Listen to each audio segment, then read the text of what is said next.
saya masuk dulu ke sini, ini penting barangkali. Ustadz, apa yang dimaksud dengan madhab dan bagaimana hukumnya bermadhab? Baik, saya ada bahasan yang khusus tentang hal ini dalam fikih ikhtilaf. Coba kita lihat sebentar ya.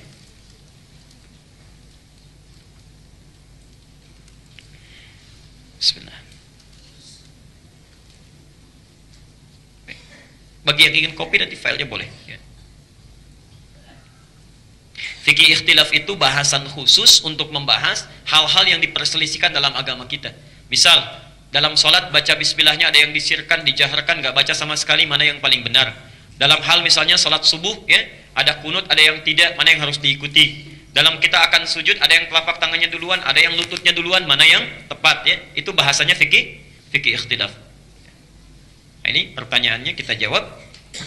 Apa yang dimaksud dengan madhab? Apakah kita bermadhab atau tidak? Saya ingin terangkan dengan cepat dulu, perhatikan ke sini, Bapak Ibu sekalian. Zaman Rasulullah sallallahu alaihi wasallam, beliau diutus untuk menerangkan ajaran Islam. Ya. Diberikan bekal oleh Allah supaya dengan ajaran Islam itu bisa baik, kembali kepada asalnya, diturunkan satu Al-Qur'an, wahyu yang langsung turun dari Allah. Yang kedua, diberikan kemampuan untuk menafsirkan dan menjelaskan kandungan Quran itu, disebut dengan hadis atau sunnah. Jelas sampai sini? Jadi tugas Nabi menyampaikan Quran. Penyampaian ajarannya ini disebut dengan sunnah. Karena itu setiap umatnya wajib untuk beribadah sesuai dengan Quran dan sunnah. Tidak mungkin ngambil yang lain. Ya, tidak mungkin ngambil yang lain.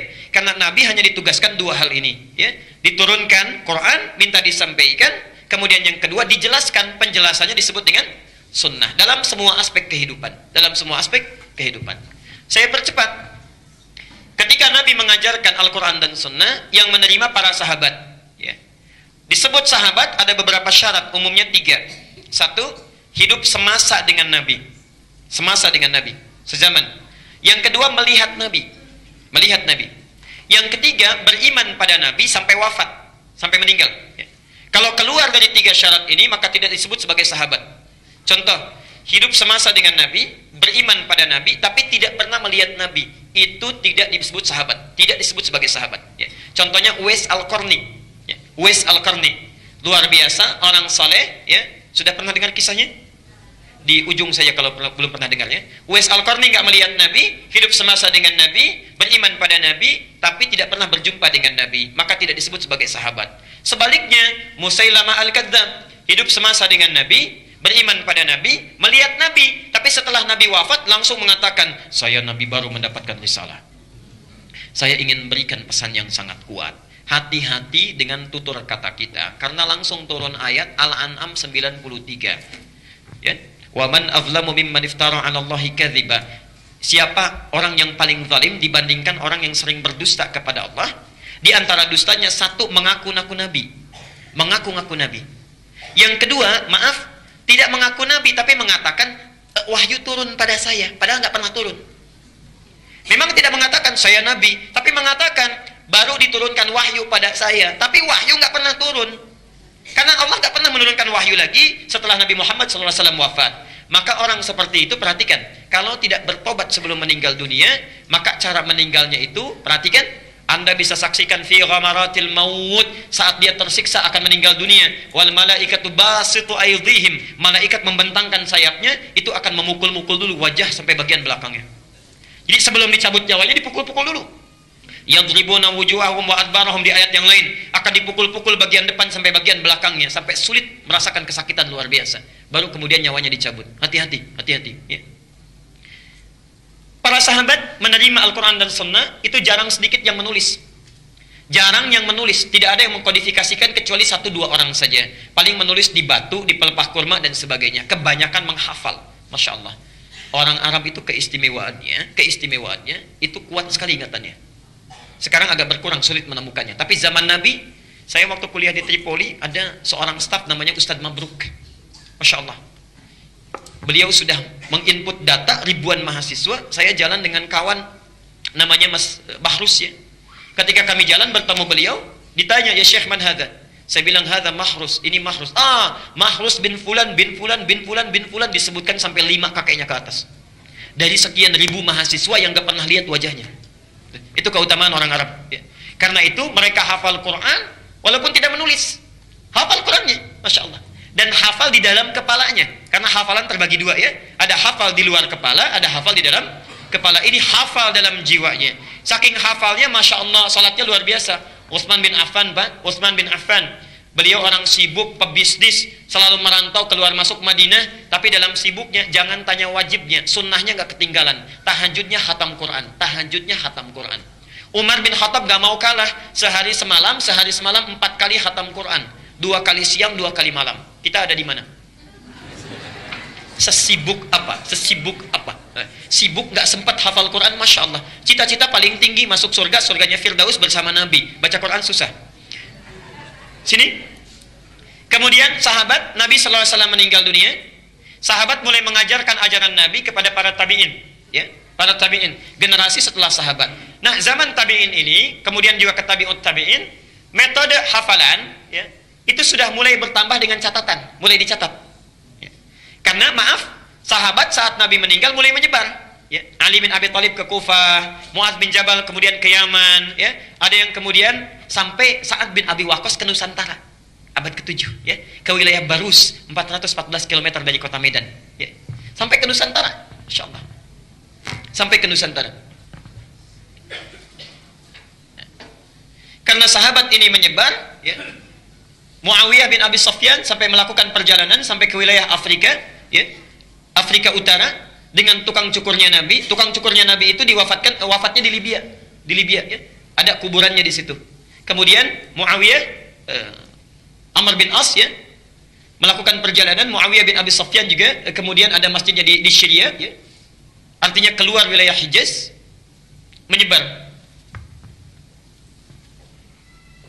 Ada yang ke Afrika. Ada yang kemudian Afrika Utara umumnya, masuk lewat Libya, sebelumnya Mesir, kemudian Tunisia, ada Maroko, ada Aljazair, nyebrang ke Andalusia, Spanyol sekarang. Perhatikan sini, saya teruskan. Kemudian ada sebagian lagi ke wilayah Persia. Persia bukan Arab, Irak, Iran itu bukan Arab, ya. Ada yang ke Irak, ada yang ke macam-macam. Ada yang selanjutnya dari mulai ke Yaman, Hadramaut, Muaz bin Jabal sampai dengan ke Asia, ada yang ke Asia. Nah, karena negara-negara ini bukan bagian dari negara Arab, sudah menyebar, maka maaf, satu pemahaman terhadap Islamnya nggak sama dengan generasi sebelumnya. Kekuatan hafalannya berbeda. Maka cara mereka belajar dari sahabat untuk menguatkan hafalan dan meyakinkan ditambah dengan catatan. Mulailah mengkodifikasikan ajaran-ajaran Nabi. Jelas sampai di sini? Pelan-pelan. Nah, generasi yang belajar langsung dari para sahabat tabi'in dan dari tabi'ut tabi'in, langsung belajar dari mereka, kemudian menghimpun, itu dibatasi sampai dengan tahun 200 Hijrah. Sampai tahun 200 Hijrah, ya. Jadi generasi emas itu yang menghimpun langsung murni dari sumbernya sampai tahun 200 Hijrah. Itulah yang dikenal dengan ulama salafus saleh. Salafus saleh. Di antara salafus saleh itu yang paling bersinar, yang ingatannya sangat kuat, kemampuan nalarnya tajam, hebat dalam merumuskan, ada 4 orang ulama. 4 ulama. Siapa mereka? Saya percepat. Satu diantaranya Abu Hanifah, ya. An-Nu'man bin Bashir, yang lahir tahun 80 Hijrah, wafat tahun 150 Hijrah, ya. Beliau berada di daerah Irak, ya, di Irak. Kemudian Malik bin Anas, ya, lahir tahun 93 Hijrah, wafat tahun 179 Hijrah. Itu tinggal sampai meninggalnya di Madinah terus. Di Madinah, tidak pernah keluar. Ini ahli hadis, ya. Kemudian ada Muhammad bin Idris, kakeknya yang ke-9 namanya Asy-Syafi'i, dikenal dengan Imam Asy-Syafi'i, lahirnya tahun 150 Hijrah. Abu Hanifah meninggal, yang ini lahir. Bu, ingat Bu ya, ini saya berikan motivasi. Imam Asy-Syafi'i saat lahir, itu lahirnya di Gaza. Di Gaza. Lahir tumbuh, ayahnya meninggal. Tinggal ibunya, Pak, tinggal ibunya. Punya cita-cita orang tuanya supaya anak ini menjadi ulama besar. Sumber ilmu ada di Mekah, digendong jalan kaki oleh ibunya, digendong dengan alas kaki yang terbatas sampai ke Mekah. Dari Palestina di Gaza ke kota Mekah, kalau pakai bis sehari 2 malam, itu jalan kaki ibundanya. Dibawa tawaf. Ada halaqah ulama didudukan di situ. Setelah mendengar dibawa lagi sampai meninggalnya. Sampai sekarang dikenal sebagai ulama besar. Kalau ada jasa yang luar biasa, itu ibundanya. Bayangkan, tidak ada mobil, tidak ada motor, tidak ada pesawat, perbatasan luar biasa, perbekalannya juga terbatas, dibawa digendong sampai ke Mekah jadi ulama besar. Antum para ibu, Masya Allah, kendaraannya ada, motornya ada, mobilnya ada, handphonenya ada, segalanya ada. Kalau dengan semua fasilitas itu belum bisa menjadikan dan mengkader serta mendidik anak menjadi lebih daripada Imam Asy-Syafi'i, dengan fasilitas apa lagi yang dibutuhkan supaya anak-anak kita dekat dengan Allah? Ahmad bin Hanbal, muridnya Asy-Syafi'i, tahun 164 Hijrah, wafat 241 Hijriah. Nah, Bapak Ibu sekalian, keempat ulama inilah yang kemudian menghimpun, sekali lagi, menghimpun semua ajaran-ajaran Nabi yang disampaikan pada para sahabat, termasuk juga kepada para tabi'in, ditulis oleh mereka di kitab-kitabnya. Nah, ini yang paling penting. Lihat sini.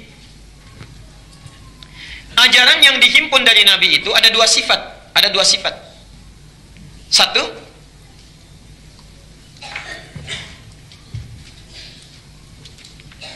yang sifatnya satu jenis. Jadi dalilnya satu, contohnya satu. Dalilnya satu, contohnya satu. Tidak ada beda, tidak ada ragam. Kalau yang seperti ini, maka kita tidak boleh menyimpang. Tidak boleh menyimpang, tidak usah kreatif. Ya. Artinya apa? Kalau Nabi memberikan satu dasar, satu jenis, satu ragam, dalilnya satu, contohnya satu, itu artinya semua orang, semua umatnya dianggap mampu menunaikannya dengan baik.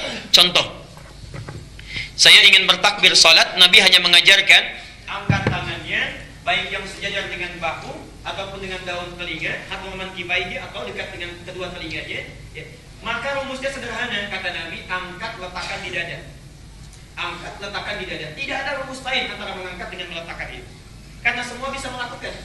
Kalau sudah dalilnya satu, contohnya satu, maka maaf, kita tidak perlu kreatif. Ya Allah, masa sama orang saya dahulukan yang kanan duluan, sama Allah kok yang kiri duluan?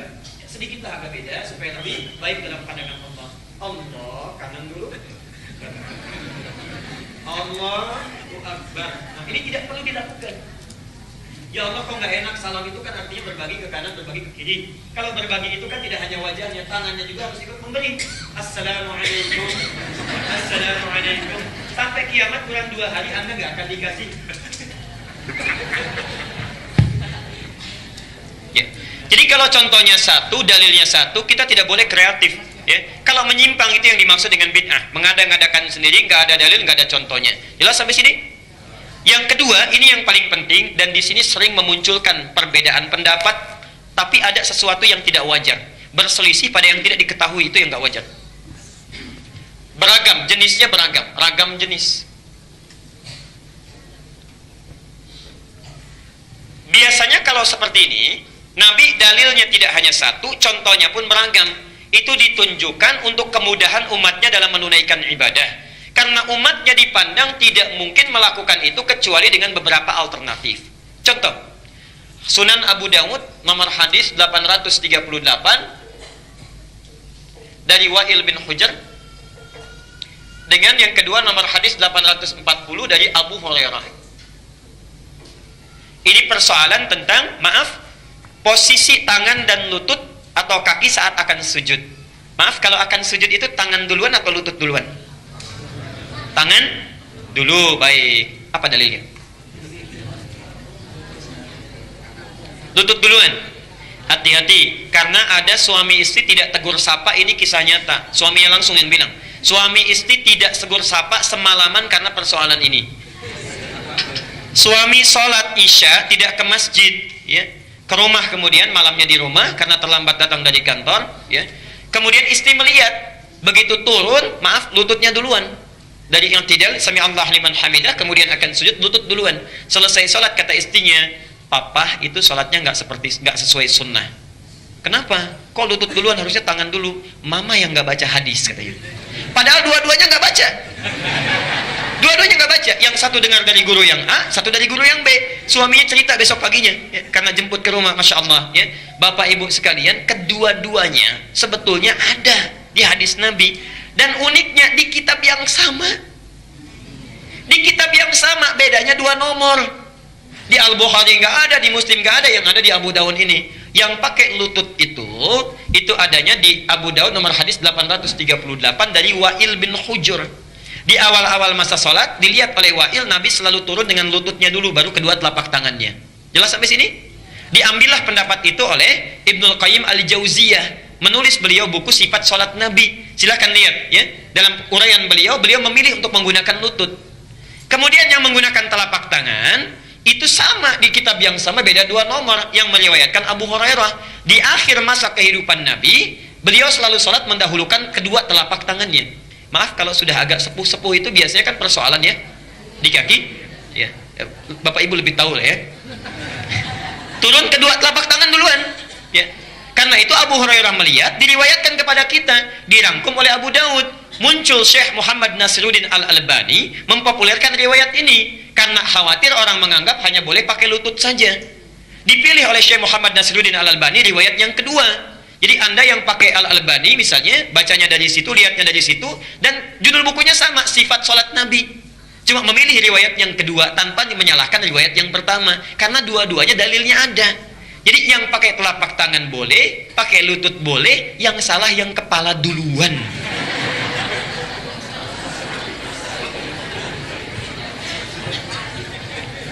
Belum apa-apa sudah rame ya, ini yang benar, ini yang salah. Kalau dua-duanya ada hukumnya, sumbernya ada, dalilnya dari Nabi, maka itu prinsipnya kemudahan, karena nggak bisa. Coba kalau Anda misalnya pilih pakai tangan saja, kalau tangan nggak bisa mau pakai apa coba? Kemungkinan cuma 2, kalau nggak pakai lutut, pakai telapak tangan, itu sederhananya. Jelas sampai sini? Nah, maka dalam hal demikian itu ragam boleh memilih, tapi ada ikatannya, diikat muqayyadun bid dalil bil adillah. Dalilnya ada, contohnya ada, lakukan. Nggak ada dalil nggak boleh. Jelas sampai sini? Nah, kedua ini dirangkum oleh 4 bintang ulama ini, dikumpulkan semuanya. Nah, kumpulan semuanya ini baik yang satu jenis ataupun ragam jenis disebut dengan manhaj. Manhaj. Ya. Jadi Anda baik yang sujudnya menggunakan telapak tangan ataupun menggunakan kedua lutut, manhajnya sama dengan Nabi, sejalur. Jelas? Ikut manhaj salaf di sini. Orang yang ikut itu namanya salafi. Kalau banyak namanya salafiyun. Jadi sebetulnya semua orang Islam itu salafi. Semua orang Islam itu salafiyun. Ya. Jadi bukan kelompok tertentu, ya, komunitas tertentu, bukan. Tapi semuanya itu salafi. Nah, istilah-istilah salafi yang muncul sekarang ini sebetulnya itu tren yang ingin mengembalikan kepada ajaran yang ini. Tadinya ada yang menyimpang, maaf, kuburan dijadikan sebagai sesembahan, doa-doanya tidak tepat, kemudian pindah dari orang kemudian kepada hewan. Cuma di Indonesia yang hewan itu jadi kiai, ada kiai selamat gitu kan. Nah, sudah cukup dengan hewan kemudian pindah kepada benda, keris jadi kiai. Ada kiai banyak deh. Sekarang diburu di Belanda namanya Kiai Nogosiluman. Kiai Nogosiluman itu kerisnya Pangeran Diponegoro, anggaran banyak untuk mencari keris itu. Nggak cukup dengan keris, sekarang muncul Kiai Akik, macam-macam. Itu keliru. Makanya muncul gerakan kembalikan ke manhaj salaf, muncullah itu salafi. Orang-orang yang ikut ini sebetulnya semuanya salafi. Mau yang pakai lutut dulu, pakai telapak tangan dulu, itu secara manhaj sama semuanya. Jelas sampai di sini? Baik. Nah, kalau kita memilih salah satu, misal saya mau pilih pakai lutut saja, karena kan nggak mungkin dua-duanya. Baik ya? Atau saya pakai telapak tangan saja. Pilihan kita itu disebut dengan madhab. Jadi semuanya disebut dengan manhaj, pilihannya disebut dengan madhab, singkatan dari madhaba ilaihi, satu yang dipilih untuk memudahkan ibadah. Contoh, bismillah itu bacanya bisa 4 cara. Satu disirkan, kedua dijaharkan, ada 70 hadis itu. Ketiga nggak dibaca sama sekali. Yang keempat, pertama dijaharkan dari Abu Hurairah, selanjutnya tidak dibaca sama sekali. Jadi boleh jaharkan, boleh sirkan, tidak dibaca sama sekali juga silahkan. Yang keempat, dijaharkan yang pertama, selanjutnya nggak dibaca. Maaf, sekarang saya contohkan. Misal, ini Imam Asy-Syafi'i ngajar, datang ke satu tempat misalnya, ke Mesir, Afrika Utara. Orang-orang Mesir belum tahu bacaan sholat. Saya mau sampaikan, diajarkan semuanya cara bismillah atau diajarkan satu saja? Orang yang belum tahu bacaan sholat, belum mengerti sholat, mau diajarkan seluruh bacaan atau satu saja? Satu. Nggak mungkin keseluruhannya. Baru datang belum pada bisa sholat. Saat baca bismillah bisa dijaharkan, bisa disirkan, bisa tidak dibaca sama sekali. Orang bingung. Pilih salah satu. Nah, saat dipilih salah satu itulah yang disebut dengan madhab. Akhirnya apa? Abu Hanifah memilih nggak baca sama sekali. Malik memilih tidak baca sama sekali. Asy-Syafi'i memilih juga dijaharkan. Ahmad bin Hambal menengahi, saya pilih disirkan saja. Semua ada dalilnya dari Nabi. Ketika dipilih itulah kemudian menjadi namanya apa? Mazhab. Guru-guru ini mengajarkan turun murid-muridnya. Ini diantaranya. Hanafi, Masya Allah, itu punya murid namanya Abu Yusuf. Punya murid lagi Asy-Syaibani, punya murid Ad-Dahlawi, penyebarannya di Asia Selatan. Jadi kalau Bapak Ibu misalnya ke India, ke Pakistan, madhabnya Abu Hanifah itu, Hanafi. Ya. Jadi kalau Bismillah itu pasti nggak pakai sama sekali. Kunut nggak pakai kunut, nggak ada kunut subuh, nggak ada. Ya. Itu Abu Hanifah pilihannya, madhabnya. Maliki punya murid Ibnu Wahab, Ibnu Wahab punya murid namanya Suhnun. Suhnun punya murid sampai sekarang masih hidup, Syekh Ar-Rabiti, tinggalnya di Libya. Alhamdulillah saya pernah langsung belajar kepada beliau. Matanya tidak bisa lihat, tapi mata hatinya sangat tajam.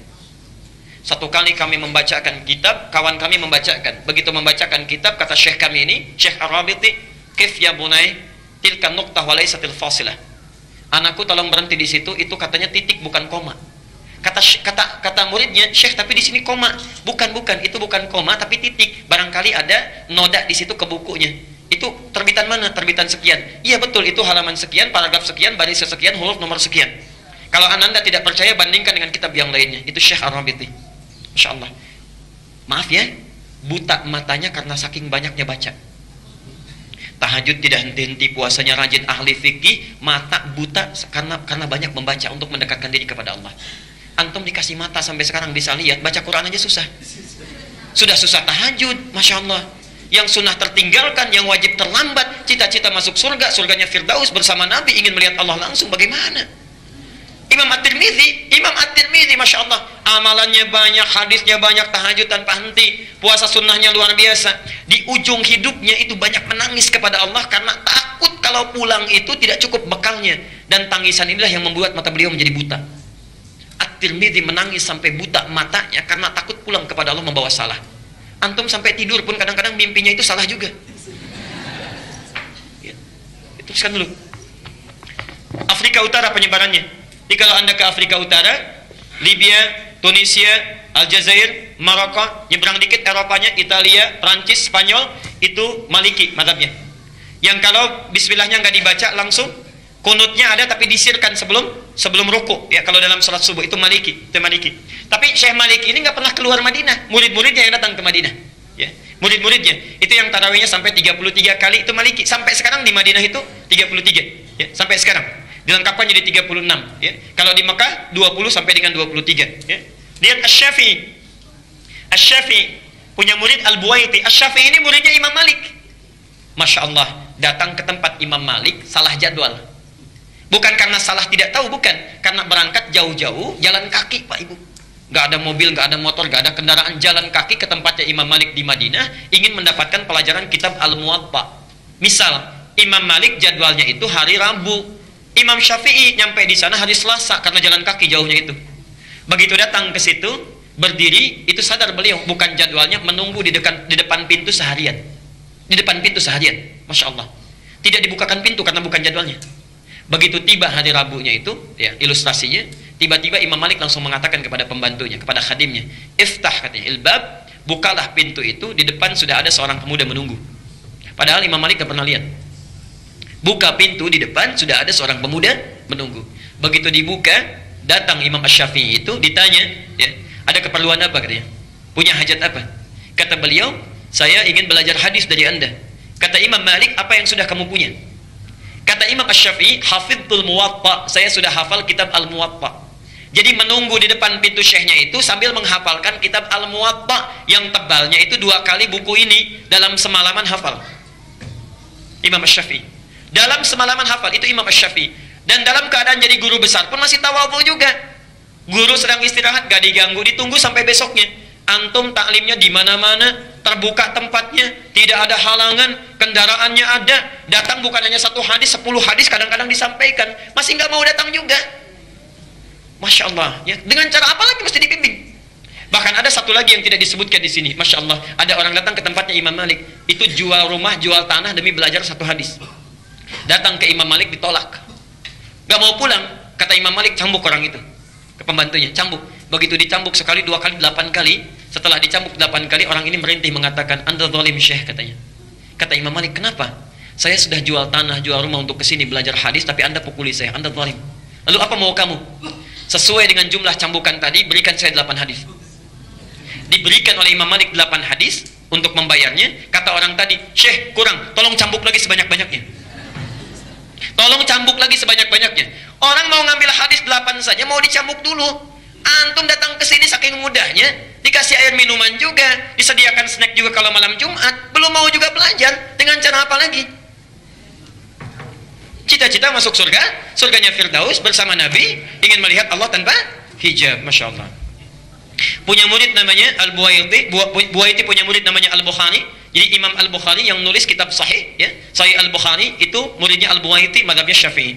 Kemudian Wahbah Az-Zuhaili, saya pernah bertemu beliau di Tripoli, ya. Ini orang Syria, sampai sekarang masih hidup. Di antara karyanya Al-Fiqhul Islami wa Adillatuhu, ya. Wahbah Az-Zuhaili, penyebarannya Asia Tenggara banyaknya, umumnya Asia Tenggara. Kemudian Ahmad bin Hanbal Hambali, punya murid namanya Al-Asram, punya murid lagi Syekhul Islam Ibnu Taimiyah, ya, itu Hambali. Kemudian Ibnu Qayyim Al-Jauziyah, sampai berakhirnya di Syekh Al-Albani. Penyebarannya di Teluk, ya. Kalau sekarang di Saudi Arabia, misal di Uni Emirat Arab, di Qatar, itu umumnya mazhabnya Hambali.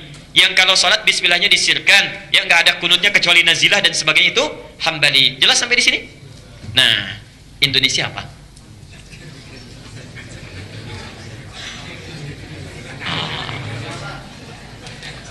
Hebatnya Indonesia, pelajari semua. Maka guru-guru kita itu, Masya Allah, ada yang datang ke Afrika Utara belajar ke Mesir, ya. Ada datang ke Asia Selatan, ke Pakistan. Ada datang ke Timur Tengah, ke Mekah, Masya Allah. Ada yang ke Madinah, macam-macam. Dan itu sudah dulu berlangsung. Dipelajari keseluruhannya. Saya berikan contoh misalnya, orang Surabaya belajar ke Mesir. Orang Jakarta misalnya belajar ke Mekah. Orang Padang misalnya belajar ke Irak, misal saja. Dipelajari semua. Afrika Utara mazhabnya tadi apa? Maliki, ya. Yang bismillahnya nggak dibaca sama sekali, ya. Masya Allah. Asia Tenggara apa mazhabnya tadi? Syafi'i, yang bismillahnya dijaharkan. Di Teluk mazhabnya apa? Hambali, yang bismillahnya disirkan. Belajarlah di situ. Pulanglah ke Indonesia, Masya Allah. Saat pulang ke Nusantara, misal datanglah tiba-tiba orang Surabaya ke Jakarta, bermakmum di Jakarta. Yang Surabaya ini karena belajar dari Afrika Utara Mesir, ya, bismillahnya dijaharkan, ya, maaf, mazhab Maliki kalau Mesir terbagi dua. Misal ke Libya, bismillahnya tidak dibaca sama sekali, ya. Kemudian yang di sini karena belajar ke wilayah yang sifatnya Syafi'i, ya, bismillahnya dijaharkan. Ketika datang orang Surabaya ke Jakarta, bermakmum di belakang yang kemudian tidak dibaca sama sekali, dibaca bismillahnya dijaharkan, Bismillahirrahmanirrahim. Ini belum pernah dengar. Ngaco nih sholatnya nih. Harusnya nggak dibaca nih, ya. Yang ini juga begitu. Yang ini belajar, ya, Masya Allah. Yang tadinya disirkan dari Teluk, dari Mekah misalnya, datang ke wilayah Surabaya, bermakmum di sini, nggak dibaca sama sekali. Salah di sholatnya nih. Ini kejadian sampai sekarang. Saya tugas di Mekah 2010, menerima jemaah haji yang pertama.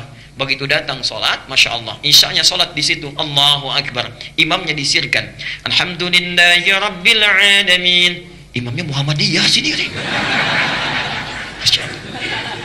Begitu sholat subuh, imamnya nggak kunut. Lengkap sudah itu. Apa saya bilang kan semalam Muhammadiyah kan yang nggak kunut. Padahal nggak ada Muhammadiyah, nggak ada NU dari zaman Nabi, Masya Allah. Dan yang paling hebat, dua pendiri ormas besar itu bersaudara dan belajarnya sama-sama berangkatnya bareng, satu nasab yang sama, belajar di satu guru yang sama, kembali yang sama, punya misi yang berbeda. Yuk kita buktikan. Saya agak panjangin sebentar nih, ya.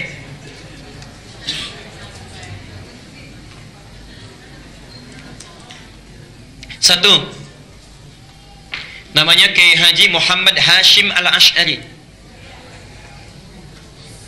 Muhammad Hashim Al-Ash'ari. Kemudian nanti mendirikan Nahdlatul Ulama tanggal 31 Januari tahun 1926.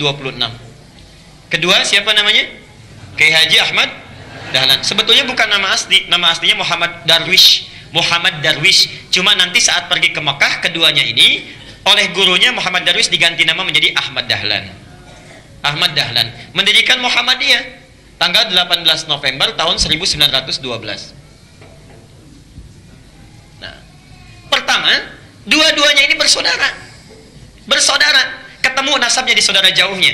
Muhammad Hashim Al-Ash'ari bin Abdul Wahid bin Abdul Halim. Abdul Halim nama aslinya Pangeran Benawa bin Abdurrahman nama aslinya Sultan Hadiwijaya, dikenal dengan Joko Tingkir, bin Abdul Fattah bin Abdul Aziz bin Abdullah bin Maulana Ishaq. Siapa Maulana Ishaq itu? Bapaknya Raden Ainul Yakin yang dikenal dengan Sunan Giri. Bertemulah nasabnya di Maulana Ishaq. Nanti kita jelaskan siapa Maulana Ishaq ini. Kiai Haji Ahmad Dahlan ini nasabnya nyambung ke sini Maulana Ishaq. Kiai Haji Ahmad Dahlan bin Kiai Haji Abu Bakar bin Kiai Haji Ilyas bin Kiai Sulaiman bin Kiai Murtada bin Demang Jurang Juru Kapindo bin Demang Jurang Juru Sapisan bin Kiai Gerbek bin Maulana Ishaq. Sini. Maulana Ishaq bertemu di sini. Ya. Siapa Maulana Ishaq ini? Adalah satu dari dua anaknya Syekh Ahmad Jumadil Kubra yang membawa Islam, asalnya dari Mesir, datang dengan 8 orang temannya atas perintah dari kekhilafahan Turki supaya datang ke Nusantara memberikan nilai-nilai Islam. Namanya Ahmad Jumadil Kubra. Punya 2 orang anak, satu Maulana Ishaq, yang kedua Syarif Abdullah. Maulana Ishaq ini nanti akan melahirkan 2 keturunan ini. Syarif Abdullah ini tinggalnya di Mesir, tidak ikut ke Nusantara, tapi nanti pada tahun sekitaran awal abad ke-15 akan bertemu dengan seorang perempuan luar biasa yang sudah masuk Islam, anaknya Prabu Siliwangi. Prabu Siliwangi itu siapa? Nama aslinya Pamenah Rasa. Pamenah Rasa punya kekuasaan yang luar biasa, luas ya. Kalau dari Cirebon batas Jawa Tengah sampai dengan ke ujung wilayah Banten, ibu kotanya di Bogor. Dulu namanya Pamenah Rasa. Pamenah Rasa ini dulu inspeksi datang ke wilayah Subang pada masa itu sampai dengan ke Karawang. Di Karawang itulah bertemu dengan seorang perempuan yang bersih luar biasa, cantik, taat, sedang baca Quran, muridnya Syekh Hasanuddin. Syekh Hasanuddin itu karena dulu menimba ilmu Qurannya di Mekah, dikenal dengan Ummul Qura, maka disebut dengan Syekh Qura. Siapa perempuan ini? Namanya Nyai Subang Larang. Nyai Subang Larang. Jatuh cinta dengan Nyai Subang Larang, menikahlah dengan beliau ini. Setelah menikah pada tahun 1423 memiliki keturunan pertama laki-laki, diberi nama dengan Walang Sungsang. Walang Sungsang. 1426 punya anak yang kedua perempuan, diberi nama Nyai Rara Santang. 1427 lahir anak yang ketiga, diberi nama dengan Raja Sengara.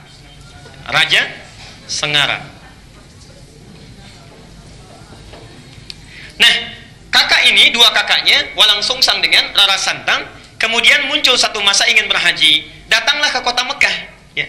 Kemudian mereka datang ke Mekah setelah menunaikan ibadah haji, berganti nama. Ini Walang Sungsang menjadi Ki Abdullah Iman. Kan yang ini ya, Abdullah Iman namanya. Gelarnya Ki Samadullah. Kiai Samadullah. Ini Rara Santang berganti nama menjadi Syarifah Mudaim. Saat akan pulang di jalan bertemu dengan Syarif Abdullah.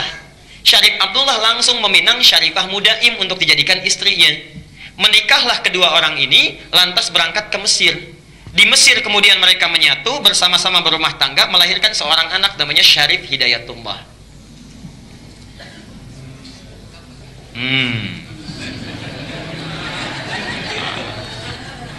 20 tahun belajar di sini, belajar dengan Syekh Ibnu Athaillah Al-Iskandari, belajar dengan ulama-ulama besar, sampai setelah matang kembali dia akan menengok kakeknya datang ke Prabu Siliwangi. Ya. Karena kakeknya tinggal di wilayah Jati, diberikan kekuasaan di situ, diangkatlah dan dikenal dengan Sunan Gunung Jati di kemudian hari. Itulah Syarif Hidayatullah, keturunan dari sini. Sedangkan Ki Samadullah pergi ke satu wilayah dikenal dengan Lemah Wungkuk, minta izin pada bapaknya untuk memajukan wilayah itu. Di Lemah Wungkuk itu, Masya Allah, itu etnisnya campuran, ada orang Cina, orang Arab, orang lokal, masih belum bagus, minta izin supaya ditata. Campuran dalam bahasa lokal itu disebut dengan caruban. caruban. Begitu datang ke sini, ya, dikelola, dirawat dengan baik sampai tumbuh pesat luar biasa, Masya Allah. Tiba-tiba melihatlah seorang anak perempuan, putri dari seorang pembesar Syah Bandar namanya Ki Gedeng Alang-Alang, punya putri namanya Nyai Kencana Larang. Kencana Larang. Ya. Menikah dengan Kencana Larang. Setelah menikah, untuk mengabadikan namanya maka disebut dengan Caruban Larang, Caruban Larang, Caruban Larang. Lisan orang sana menyebut Caruban, Caruban, Caruban, berubah sekarang menjadi Cirebon, Cirebon, Cirebon, Cirebon. Nah, muncul Cirebon. Ibunya Nyai Subang Larang sudah lama berumah tangga, ingin menengok. Di perjalanan lewat di satu daerah, ajalnya tiba, meninggallah di situ. Untuk mengenang sampai sekarang disebut dengan daerah Subang. Orang Subang belum tentu tahu itu.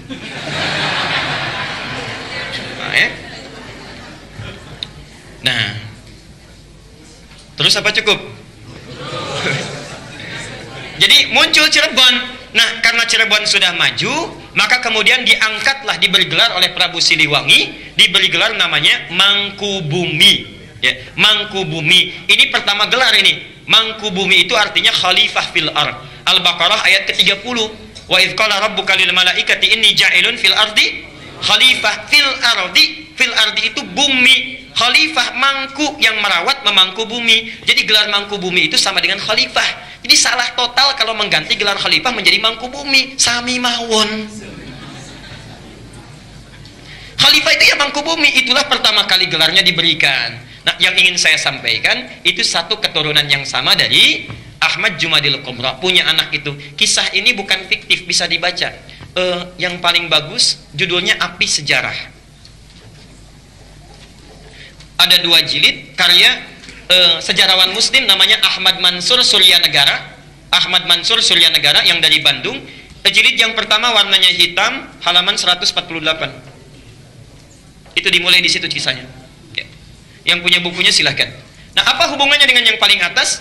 Kiai Haji Ahmad Dahlan, Kiai Haji Muhammad Hashim Asy'ari itu berangkatnya bareng, satu keturunan, berangkat bareng. Di Makkah itu berguru pada seorang ulama besar, alim luar biasa dari Minangkabau, namanya Syekh Ahmad Khatib Al-Minangkabawi. Syekh Ahmad Khatib Al-Minangkabawi. Ada juga yang menyebutkan riwayat dari Sambas, Syekh Ahmad Khatib As-Sambasi. Belajar dari situ, setelah selesai, dua-duanya punya keunikan. Kiai Haji Ahmad Dahlan itu senang sekali praktek. Ya, tidak terlalu banyak teoritis, langsung praktek. Begitu pulang ke Nusantara, langsung mempraktekkan ajaran-ajarannya, membuat persyarikatan, kemudian persyarikatan Muhammadiyah. Muhammad itu nama Nabi, Yah itu nisbah, mengikuti. Jadi ingin memperbaiki keadaan seperti sesuai dengan Nabi. Bikin rumah sakit, bikin sekolah dan sebagainya, praktek dakwah. Kiai Haji Hashim Asy'ari, Muhammad Hashim Al-Asy'ari, Masya Allah, beliau itu senang nulis kitab. Beda dengan Ahmad Dahlan. Menulis kitab sampai ada 19 karya beliau dihimpun di satu kitab besar. 19 kitab, dari mulai pertama adab dalam menuntut ilmu, kedua risalah Ahlussunnah wal Jamaah, ada kitab An-Nurul Mubin fi Mahabbati Sayyidil Mursalin, sampai 19 kitab. Masya Allah. Jadi akan menyeimbangkan, saudaranya praktek, yang satu memberikan teorinya. Itu asalnya. Dan kalau Anda baca buku aslinya, kitabnya, Masya Allah, itu sama persis, gak ada bedanya. Aliran-aliran menyimpang yang di Tanah Jawa disebutkan sama sekali. Misal risalah Ahlussunnah wal Jamaah buka halaman ke-9. Faslu awal zuhuril bid'ah fi ardi Jawa wal mubtadi'ina fiha.